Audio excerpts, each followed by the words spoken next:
pelo menos dificultadas no Senado Federal. Eu quero aqui dar as boas-vindas. Bom dia, deputado Arthur Lira. Eu gostaria de saber, o senhor, além da aprovação recente pela Câmara da proposta que limita em 17% o ICMS sobre os combustíveis, também está colocando na pauta outras propostas, né, na mesma direção, né, e também de outras áreas no setor de energia, inclusive de contas de contenção, né, dos valores de conta de energia, etc. e tal. Eu gostaria de saber do senhor, deputado, o que podemos esperar nos próximos dias, na próxima semana, nesse campo aí, né, de tentar segurar a ganância dos governos estaduais em relação ao ICMS sobre combustíveis e energia. Muito bom dia. Bom dia, Cláudio. Bom dia a todos os ouvintes da Rádio Bandeirantes. Eu queria agradecer a oportunidade aí de expressar um pouco e esclarecer alguns assuntos que estão tramitando justamente no Congresso Nacional para que as votações possam diminuir um pouco o ímpeto da inflação, né, que tem machucado tanto a vida dos brasileiros mais simples, né? Um problema que nós não cansamos de dizer que é mundial. A inflação, ela está alta no mundo todo por dois fatores que todos conhecem: o rebote, a ressaca da pandemia e mais a questão geopolítica da guerra da Rússia e da Ucrânia, né? A desglobalização ou a paralisação das fábricas causou desabastecimento, causou de combustíveis, estão machucando a vida de todos. E aqui no Brasil, no ano eleitoral, esse assunto fica sempre mais evidente, com muito mais polêmica, polarizado. E o Congresso tem feito a sua parte, discutindo matérias. Então, eu queria, a princípio, dizer que nós votamos no começo desse ano o que chamam de PLP 11 na Câmara, ou PL 192 no Senado, Cláudio, que era aquele que fazia o congelamento dos impostos estaduais numa média de 60 meses fixos, que é o chamado imposto ad rem em cima dos combustíveis. O CONFAS e o CONCEFAS não cumpriram a decisão do Congresso Nacional. O presidente Pacheco e eu provocamos o CONFAS para que ele revisse a posição. O CONFAS, que é o Conselho aí dos Secretários de Fazenda e o Conselho de Fazenda dos Estados, onde os secretários se reúnem e decidem sempre tem que ter decisões por unanimidade. E com esse descumprimento, o imposto o valor fixo que nós aprovamos na Câmara não foi cumprido. Isso causou judicialização do governo federal, de um processo que está com o ministro André Mendonça no Supremo Tribunal Federal a decidir sobre esse assunto. E aí nós decidimos na Câmara, junto com essenciais, os serviços que, na realidade, hoje fazem parte da vida de todo brasileiro, né? São prioritários.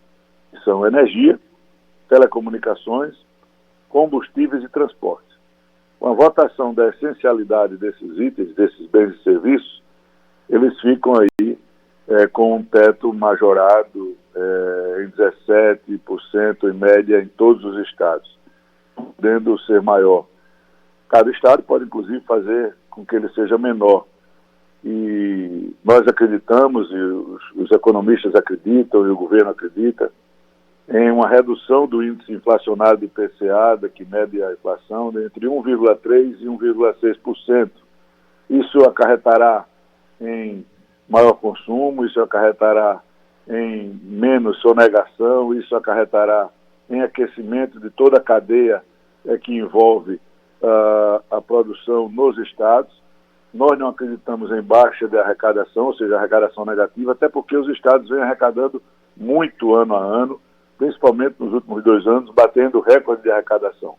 Então, se a arrecadação diminuir nesses itens, com certeza ela aumentará em outros, de forma muito rápida, e nós não teremos perca para os estados, mas sim ganho para a população, diminuição dos custos, dos preços da energia e dos combustíveis. E a energia ainda, essa semana nós estaremos votando mais algumas matérias que ajudarão, não, que resolverão aquela questão do aumento que foi feito ali com base em alguns contratos pela ANEEL. Presidente da Câmara dos Deputados, Arthur Lira, ao vivo na Rádio Bandeirantes. Conosco, ainda sobre essa questão da tributação sobre combustíveis, presidente. É claro que os estados já começam a chiar e vão fazer uma pressão grande sobre o Senado Federal. O senhor tem conversado com o presidente Rodrigo Pacheco? Qual é a temperatura que o senhor tem a respeito desse projeto no Congresso Nacional como um todo? Porque na Câmara a votação foi muito expressiva pela aprovação do projeto, mais de 400 votos, né, presidente? Veja, o que é que nós vimos no plenário da Câmara, Thaís? Nós vimos uns discursos polarizados, não é? Porque tratar de baixar imposto hoje virou guerra política, não é? Quem quer combustível caro é para acusar o outro de que não domina a inflação, não é? E o que nós tentamos fazer na Câmara, e o Senado foi conversado antes, o presidente Pacheco gostou da ideia, os senadores que nós conversamos gostaram da ideia. Nós esperamos, lógico, cada casa tem sua independência funcional, mas nós esperamos que esse projeto também ande rápido lá. A Câmara se postou da seguinte maneira: a oposição criticou o projeto toda a sessão, obstruiu toda a sessão, e o governo queria votar, a base do governo. Ao final, o que foi que nós vimos? Todos votaram a favor, porque na realidade, para um parlamentar votar contra a redução de impostos é muito difícil. Então, as posições políticas no plenário, cabe ao Congresso, por lei complementar, dizer quais são os bens e serviços que são essenciais à população. Foi só isso que nós fizemos. Nós tornamos essencial bens e serviços que, na criação da lei, que é de 66, na época não existia, né? Você não existia telefone celular, a energia era para poucos, automóveis muito menos, o transporte era feito ainda de maneira muito simples ou sorrateira, pequena, né, a nível de Brasil, mas hoje não, tudo pelo modal que o Brasil escolheu de transportes rodoviários, o diesel hoje é componente frontal do cálculo da inflação.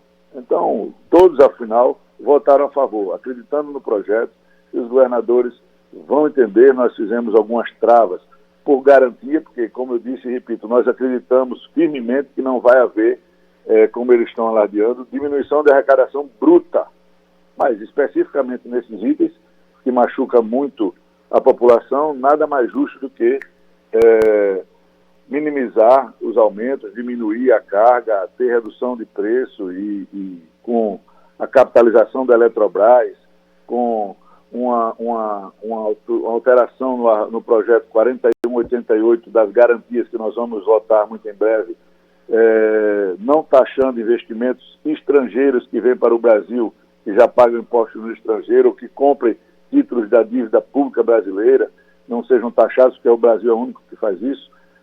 A gente vai ter um aporte grande de dólar e vamos derrubar mais ainda o preço desse dólar para tirar essa pressão inflacionária. Então, a luta nossa aqui no Congresso é para tentar, de todas as maneiras, junto com o governo... Presidente, Sônia Blota aqui, um prazer conversar com o senhor. E eu separei alguns dados aqui da Europa para a gente conversar, porque a Itália, por exemplo, já sobretaxou as empresas de energia e usa essa receita para subsídios à sua população. A França, aqui, congelou o aumento de preços para energia e gás até o final do ano. E, além disso, subsidia o preço do combustível no país em torno de 8% do seu valor. E, mais recentemente, o Reino Unido vai adotar 25% dos lucros extraordinários de suas empresas de petróleo e gás. Pergunta que eu faço para o senhor: o Brasil não deve seguir nessa mesma linha? A Petrobras e outras empresas de energia não estão soltas demais nessa história? Sônia, nós estamos apertando de todas as maneiras. Eu posso lhe fazer um histórico rápido aqui. No início da semana passada, reuni aqui na residência oficial os líderes, a bancada do Ceará, o ministro de Minas e Energia, Casa Civil, Segov. Nós demos um prazo rápido para contestar o aumento da energia, respeitando os contratos, mas contestar o aumento da energia que estava sendo rebatido e discutido muito aqui na casa, inclusive com um projeto de lei para cancelar o aumento. E chegaram aqui alternativas legislativas, que nós já fizemos essa do PLP 18, que diminuirá em 13% o aumento. Temos mais duas que refletirão aí em menos 5,2 e menos 2,3, com os 13,3 já feitos, nós vamos aí praticamente zerar o aumento que foi dado, né? Com o fim da bandeira também houve a queda, então nós vamos minimizar isso, com a baixa do ICMS da mesma forma.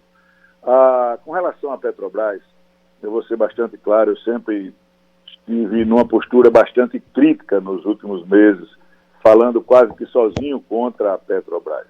E não é contra a Petrobras, é contra a insensibilidade, a falta de objetivo, a falta de investimentos. A Petrobras hoje não tem nenhum viés estruturante para o país, a não ser pagamento de dividendos a seus investidores.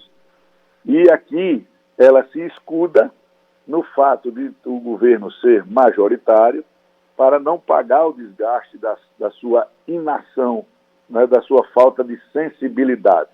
Nós temos uma regra hoje, qualquer presidente da Petrobras é obrigado a obedecer, o presidente da República é obrigado a obedecer, então qualquer mexida brusca você pode causar impacto no mercado, aumento de dólar, aumento de juros, e você tem que estar nesse balanceamento. Nós temos informações de que todas as petrolíferas mundiais, privadas ou públicas, têm tido a sensibilidade de abrir mão de parte dos seus lucros abusivos para ou bancar subsídios diretos, ou congelar seus preços, ou fazer algum ato direto para a população, como você está nominando. A Petrobras no Brasil é um ser vivo e independente, que não tem função social, que não tem função estruturante. Então, nessa esteira, ou a gente privatiza essa empresa, ou toma as medidas mais duras. Presidente, ela não está cuidando, como numa regra de ESG, do nome da sua empresa. Por quê? Porque todo desgaste da Petrobras não vai para a Petrobras.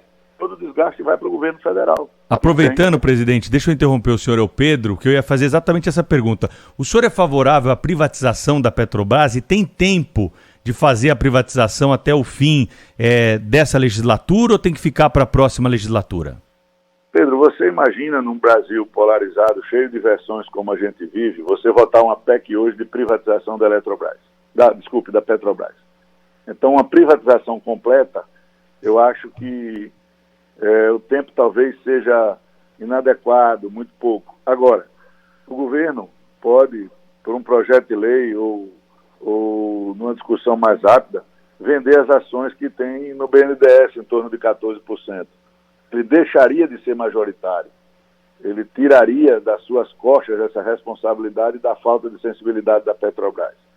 O novo ministro vem com uma visão diferente um pouco. Ele vai, eu acho, que para cima dessa questão da Petrobras, da contribuição. O Congresso tem cobrado do ministro Paulo Guedes subsídio direto para o óleo diesel, para os caminhoneiros, subsídio direto para os taxistas, para os usuários e portadores do Uber, subsídio direto para essa questão específica, né? Pode ser direto para as categorias, porque também a gente aqui não precisa, com toda essa questão de teto de gastos e responsabilidade fiscal, talvez nós não tenhamos espaço para subsídio de todos os combustíveis linearmente para todo mundo, mas direto para o que causa inflação, que é para o transporte de cargas no Brasil e os transportes coletivos, essas questões de taxistas e Uber, é possível. E aí vem aquela discussão, mas se o presidente fizer, vai ficar inelegível, vai ter uma ação no TSE.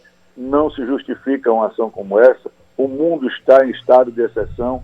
Vocês citaram aí diversos exemplos europeus de ingerência, de interferência de subsídios diretos, de congelamento até de preços. E o Brasil não está se permitindo fazer isso por causa dessa polarização política que invade essa discussão de maneira sorrateira. Nós temos que, nesse momento, nos libertarmos desta discussão e agirmos pensando na população. E em todos os projetos que baterem no plenário da Câmara dos Deputados nesse sentido, eu não tenho dúvidas que o discurso político vai haver, mas o resultado vai ser pragmático a favor de reduzir conta de luz, reduzir de combustível, porque os governadores, eu venho dizendo isso sozinho há muito tempo, eles não startam o aumento do combustível, É a alta do dólar e a alta do petróleo. Mas o ICMS é um mal gigantesco na conta do combustível. Alíquotas de 34%, de 30%, de 29% em cima da cadeia, isso por dentro e por fora ainda é muito maior a carga de imposto. 34% que você cobra chega a quase 50%, 30% que você cobra chega a 40 e tantos por cento no final da cadeia. Então, em alguns estados, isso é metade do custo do que o usuário abastece o seu carro, paga a sua conta de energia ou a sua conta de telefone. Ficou muito fácil a arrecadação em cima de bens essenciais com valores e taxas gigantescos. Então, a média e o entendimento econômico do mundo é que impostos menores, menos arrecadação, aliás, mais arrecadação, impostos menores, mais arrecadação, economia mais aquecida, maior consumo. Essa é a meta que nós temos que trabalhar para o Brasil.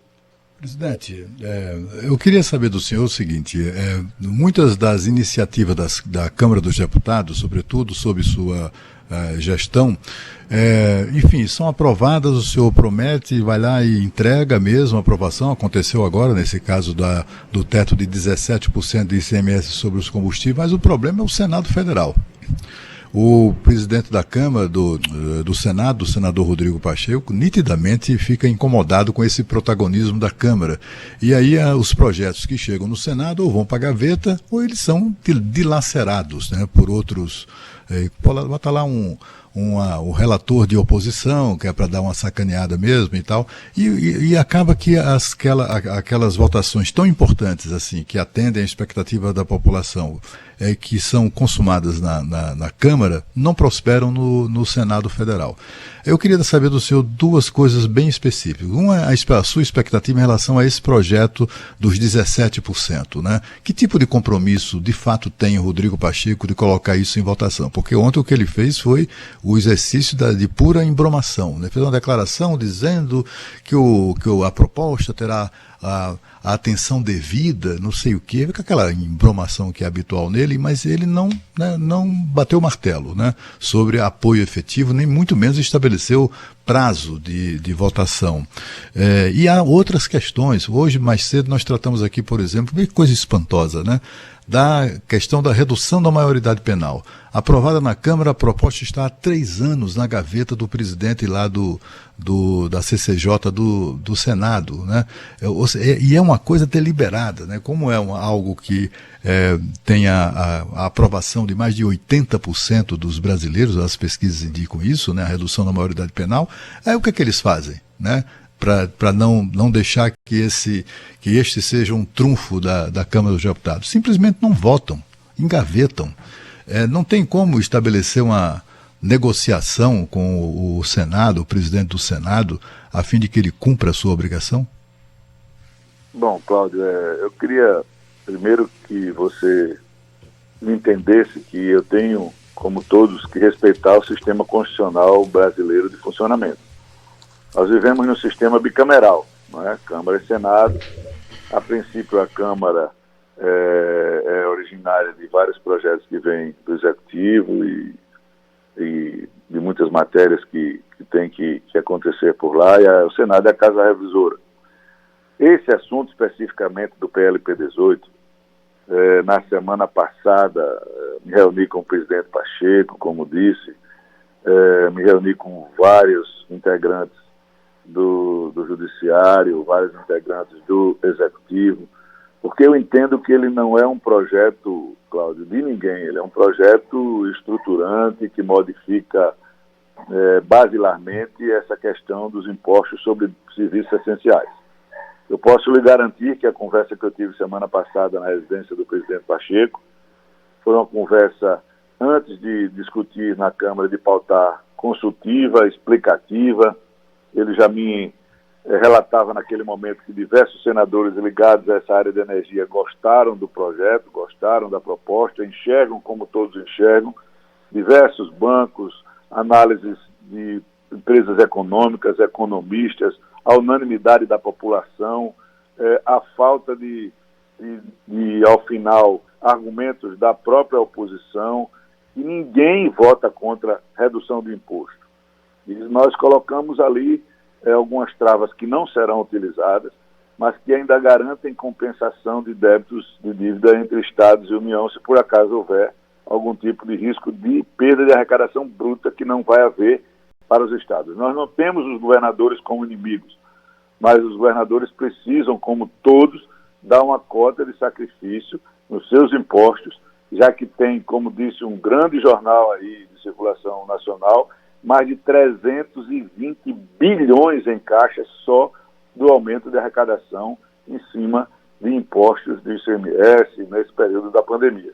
Então eu não notei, eu tenho certeza que o presidente Pacheco vai colocar rapidamente esse assunto para discussão. Eu vi uma postagem dele, também vi uma matéria dele, onde ele dizia que o projeto é inteligente, o projeto é tão simples, estava tão ali no radar de todo mundo que ninguém acreditava. E os governadores sentiram o peso. Como eu disse, eles não cumpriram o PLP 11, que está sendo questionado no Supremo pelo governo. O presidente Pacheco não gostou, como eu não gostei. E aí, com o remédio amargo da falta de sensibilidade, vem o esperneio. Eu lhe digo, o Senado deve... E aí, com o remédio amargo da falta de sensibilidade, vem o esperneio. Eu lhe digo, o Senado deve, do meu ponto de vista, se debruçar rápido sobre esse assunto.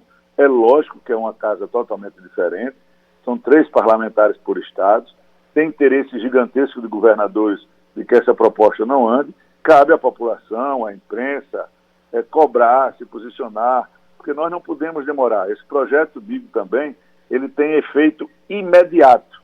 Ele sendo votado no Senado, sancionado pelo presidente, ele tem eficácia imediata. Por quê? Porque nós não estamos criando alíquota de imposto, nós não estamos criando imposto, nós não estamos modificando imposto, nós estamos incluindo num rol de serviços essenciais 4 serviços que são vitais, essenciais na vida do brasileiro. É simples, tão simples que dói. Presidente da Câmara dos Deputados, Arthur Lira, ao vivo aqui no Jornal Gente da Rádio Bandeirantes. Presidente, eu queria conhecer e pedir para o senhor contar para o ouvinte da Rádio Bandeirantes a sua visão a respeito do caso que envolve o deputado Daniel Silveira. E se o senhor entende que existem limites na liberdade de expressão também para parlamentares no exercício do mandato. Veja, esse assunto é um assunto que vem sendo mastigado há muito tempo, né? Lógico que há excesso de todos os lados. Nesse caso, senão ele não estaria nessa polêmica, né? O presidente pôde e tem o direito constitucional da graça, o Supremo pode julgar parlamentar e o Congresso é quem tem a última palavra. Essa limitação nós deixamos ela bem clara, né? Esse assunto foi tratado e tem sido tratado desde a primeira semana do meu mandato. É importante que as pessoas tenham a consciência de que tem que haver limite para todos, e a falta de limite para todos é que causa essa polêmica, né? Então já tem todos os atos perfeitos concluídos, o Supremo fez o julgamento, o presidente da República fez o Instituto da Graça, e os efeitos disso, eles virão de acordo com a finalização dessa discussão. Eu me abstenho sempre de falar sobre esse assunto, porque eu não sou, eu não sei se foi Sônia ou se foi a Thaís quem fez a pergunta. Fui eu, a Thaís, presidente. Thaís, então, Thaís, eu sou presidente de 513 parlamentares, 512 me excluindo. Então, eu sempre penso no coletivo, eu sempre penso na estabilidade do poder, na independência no poder, no relacionamento entre todos os poderes, porque se nós não agirmos dessa maneira, Thaís, e eu hoje apanho, às vezes, mal compreendido, dos dois lados. Eu apanho da esquerda porque acha que eu sou aliado do presidente Bolsonaro. E apanho dos bolsonaristas mais radicais porque acham que eu sou capacho do STF. Eu não sou uma coisa nem sou outra. Eu sou um presidente que foi eleito por maioria de votos, que tem a responsabilidade de tocar com estabilidade a pauta nacional, sem prejudicar o governo, sem prejudicar a população, procurando o melhor caminho, procurando a estabilização, sempre defendi a democracia, sempre defendi as instituições, converso com os parlamentares, converso com o parlamentar do caso, converso com os ministros e com o presidente da República, é a minha função. Então, muitas vezes mal compreendido, nós vamos levando essa discussão nos limites institucionais e constitucionais para termos uma saída clara de qual é o limite de cada poder na República. E isso vai ficar claro no desfecho desse caso.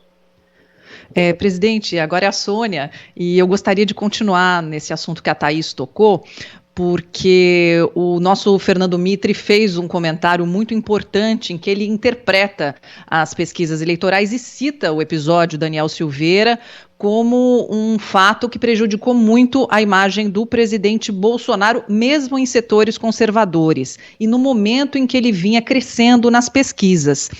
O que eu pergunto para o senhor é que se esse aceno constante à ala radical não prejudica ainda mais a tentativa de reeleição do presidente Bolsonaro. Veja, o Brasil está polarizado, né? A esquerda e direita. Quando os dois candidatos eles fazem gestos para as suas alas mais radicais, eles perdem espaço. O presidente Lula, quando começou a falar e começou a dizer que ia acabar com a independência do Banco Central, que é contra a reforma trabalhista, que é contra a privatização, que vai incentivar de volta o imposto sindical, e começou a fazer discurso dentro de ambientes do MST, o presidente Bolsonaro saiu tirando 4, 5 pontos por mês nas pesquisas. Eu não sei se, com relação a isso, se refletiu. Nós medimos e tivemos informações de pesquisas naquela semana da graça. Naquela semana isso não repercutiu.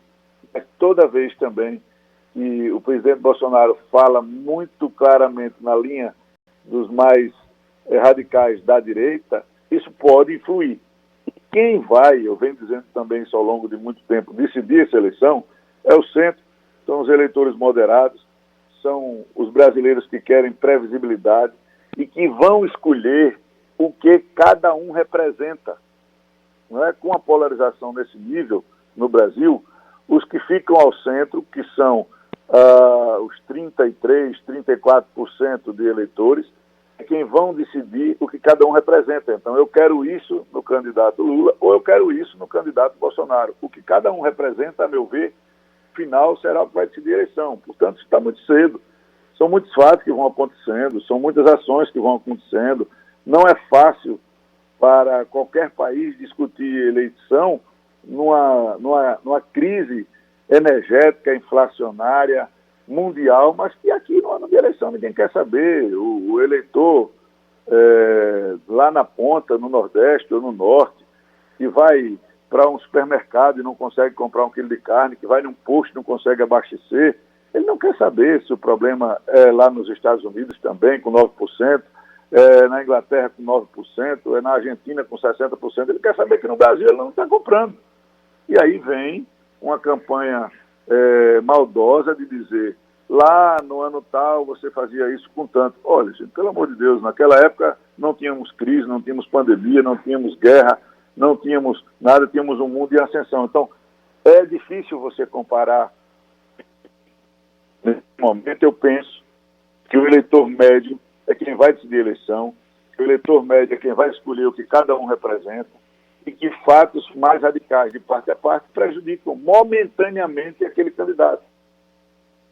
O candidato Lula saiu perdendo muitos pontos, quando começou a falar diretamente para o seu público daqueles que não podem se separar, e fatos que o presidente Bolsonaro pode ter feito podem ter influído nessa decisão. Eu não tenho dados específicos de dentro das pesquisas para fazer essa análise clara, para cravar esse assunto, mas eu posso dizer, por compreensão nossa, que o centro, o eleitor moderado do Brasil, o eleitor médio, o eleitor que não se identifica com as propostas mais radicais de um lado nem mais radicais do outro, vão procurar o que cada um representa ao final para decidir o seu voto.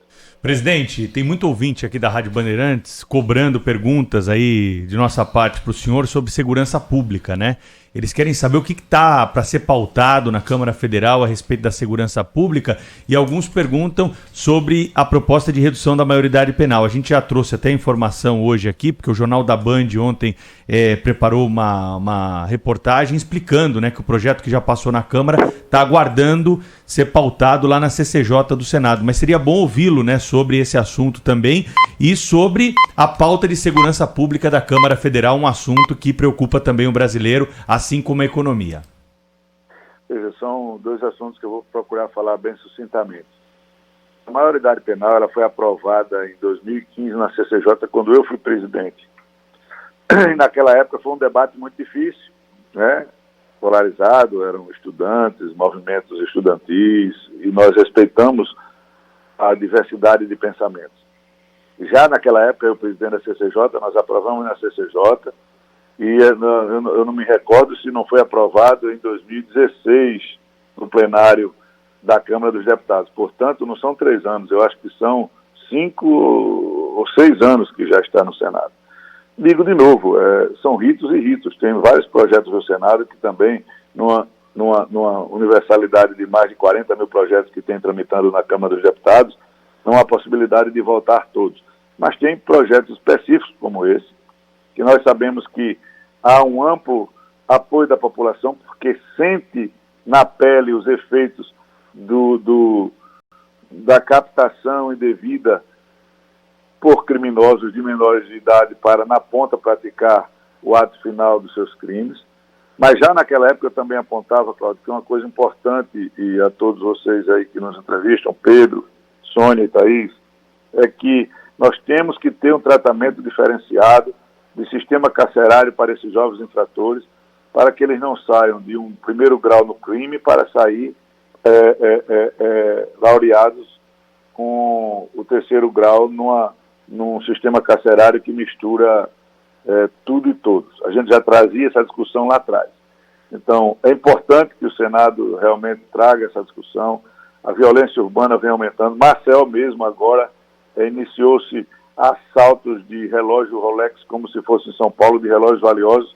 São 3, 4, 5, 6 casos por dia na porta de restaurantes, na porta de bares, na porta de hotéis.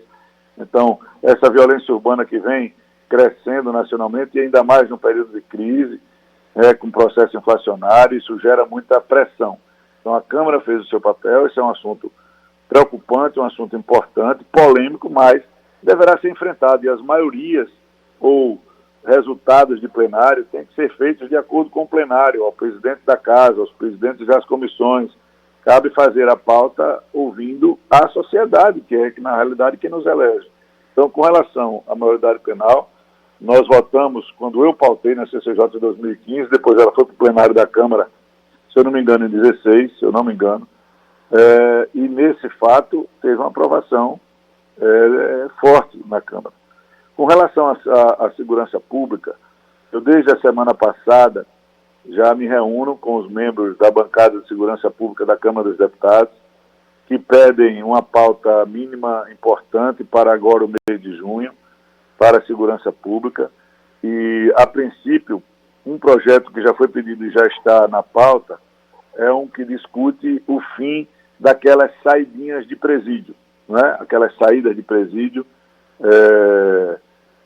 na pauta para que sejam canceladas, revogadas todos aqueles itens que permitem que o preso, em cumprimento da pena, possa ter saídas que muitas vezes servem para praticar outras ações ou de maneira não condizente com o sistema jurídico nacional. Presidente, cabe o Congresso decidir, cabe o plenário decidir, e este projeto, pelo menos esse, eu tenho certeza que já está pautado e listado na pauta da Câmara. Mas, como eu te disse, eu terei reunião essa semana com membros da bancada da segurança do Congresso Nacional, bancada temática, para que a gente possa, junto com eles, discutir uma pauta mínima e trazer para o Colégio de Líderes, reunião na casa, para decidirmos a pauta que irá à votação como simbologia de uma semana de segurança pública agora em junho.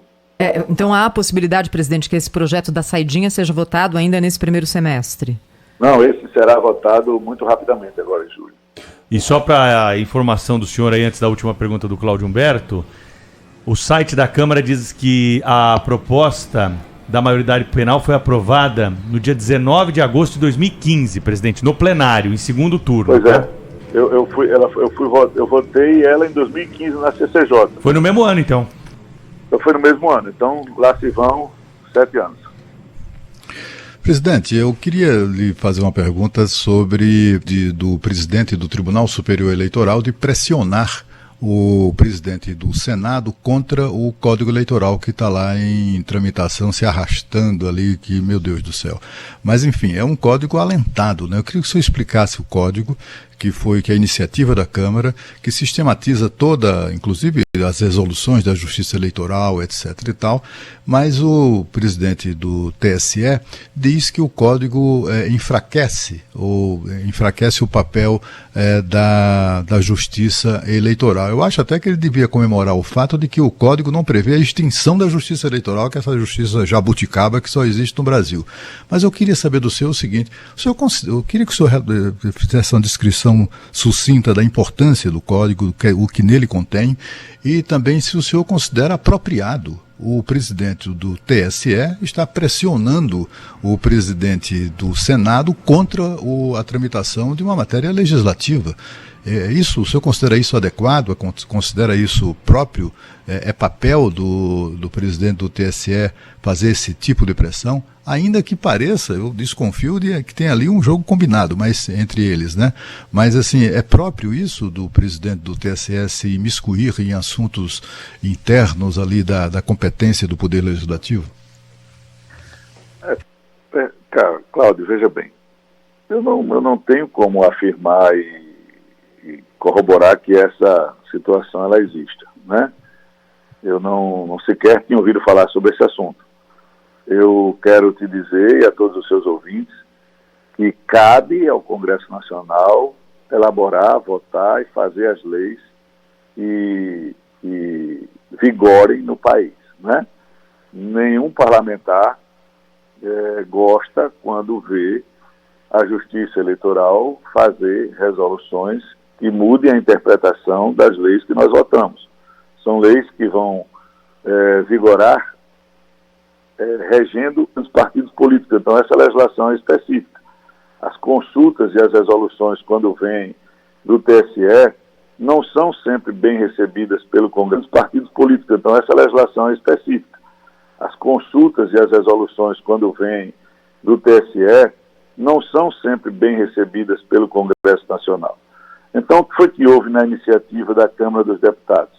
Um trabalho muito árduo, muito duro, de um grupo de trabalho que trabalhou com muita firmeza, com muita determinação, conversando muito com as bancadas, e houve uma compilação, não é?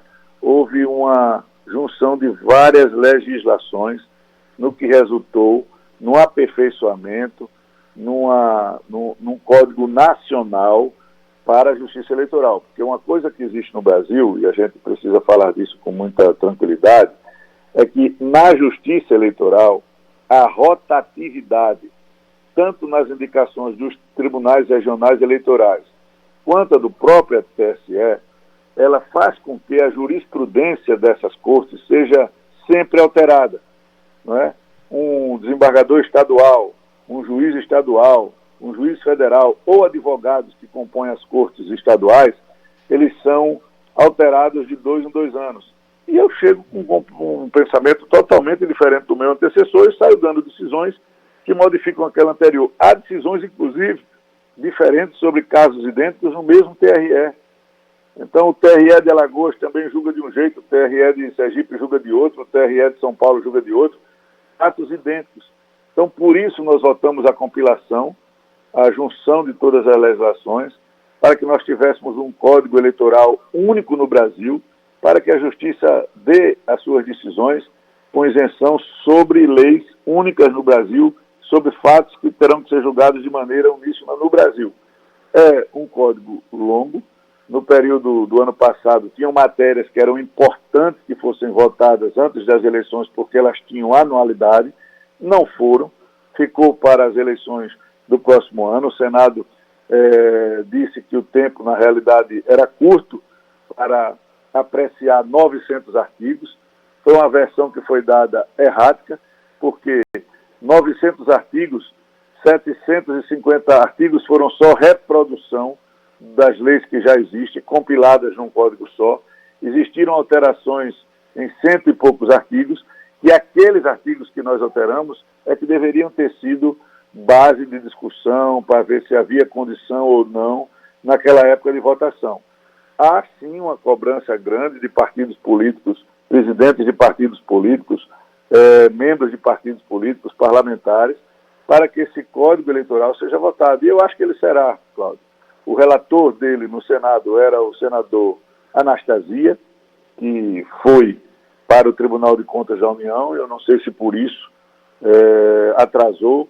Eu não sei ainda quem é o novo relator, mas os partidos têm pressionado também o presidente Pacheco, os presidentes principalmente, os líderes partidários, para que esse projeto seja votado e a gente tenha no Brasil uma legislação única sobre as demandas eleitorais. Presidente da Câmara dos Deputados, Arthur Lira, falou ao vivo aqui no Jornal Gente da Rádio Bandeirantes, também no Band News TV. Presidente, muito obrigada pelo seu tempo, pela conversa. Até uma próxima vez. Muito obrigado a todos. Um abraço, Cláudio, um abraço, Thaís, um abraço, Pedro e a Sônia. Eu espero ter esclarecido, aclarado a ideia aí de como andam os trâmites das matérias e esperamos ainda por esses dias ter novas votações a respeito, volto a dizer, de um combate que tem que ser de todos a um processo inflacionário no Brasil que machuca a classe mais humilde, afeta a classe média e o humor da classe mais alta. Então não faz bem ao país, mas é um problema mundial que nós vamos tratar com muita seriedade no Congresso Nacional. Obrigado, presidente. Um abraço. São 9h26. Rádio Bandeirantes. Fechada com você. Fechada com a verdade. Rede Bandeirantes de Rádio. Nessa casa tem goteira, então precisa de Baltec pra impermeabilizar e a goteira parar. Tem pra laje, parede e telhado, é o maior rendimento do mercado. Baltec antigoteira é incrível, tem 5 cores e é super flexível. Baltec antigoteira é assim, acabar com esse tal pingar em mim. Baltec antigoteira. O dia a dia na Braspress é tudo azul, com segurança, rapidez e qualidade. No Brasil de leste a oeste, norte a sul, tem sempre um caminhão azul Braspress na sua cidade. Tarifa na medida e pronto atendimento. Informações em real time com precisão. E pela Aeropress sua encomenda vai de avião. Ligue 011 Braspress, a sua transportadora de encomendas em todo o Brasil. Em São Paulo, ligue 2188-9000. Helicóptero da Rádio Bandeirantes aqui na zona sul da cidade com a Avenida